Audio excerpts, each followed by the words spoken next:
बिस्मिल्लाहिर्रहमानिर्रहीम। अस्सलामुअलैकुम। आप देख रहे हैं एवरीडे लॉ विद इकरार अली।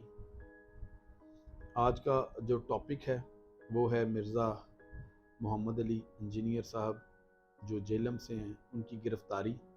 और उनकी गिरफ़्तारी के बाद स्टेट इंतज़ामिया और पुलिस की तरफ से बिल्कुल जो खामोशी है वो, और ना सिर्फ स्टेट की तरफ से खामोशी, इंतज़ामिया की तरफ से खामोशी, बल्कि जो मिर्ज़ा साहब की लीगल टीम है उसकी तरफ से भी खामोशी है।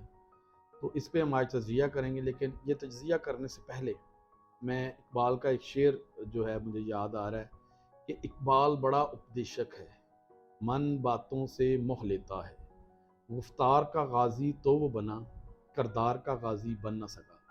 अब इस शेर को मिर्ज़ा साहब से मंसूब मत कीजिएगा, क्योंकि उनके करदार के गाजी होने की बाबत जो फ़ैसला है वो अदालत करेगी।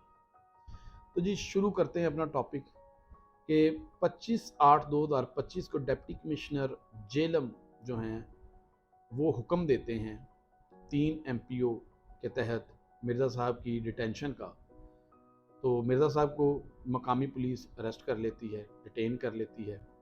अब ये 3 एमपीओ जो है ये उसमें सुनने में ये आया है कि 30 दिनों तक का ऑर्डर किया गया है उसमें, जबकि वो 3 महीने तक का कर सकते हैं।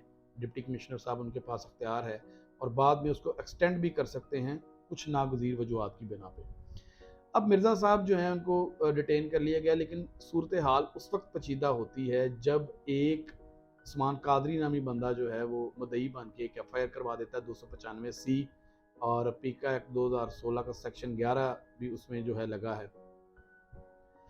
अब जो है इसके बाद से जो है वो पूरा खामोशी है हर तरफ से।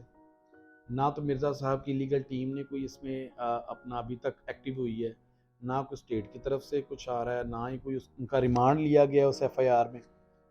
अब देखने वाली सूरत हाल ये है कि अवाम जो है उनके मिर्ज़ा साहब के फॉलोअर्स हैं, वो ये जानना चाहते हैं कि मिर्ज़ा साहब किस तरह बाहर आ सकते हैं। देखें, अगर ये 3 एमपीओ को जो ऑर्डर है डिप्टी कमिश्नर जेलम साहब का, उसको हाई कोर्ट में चैलेंज कर भी देते हैं 190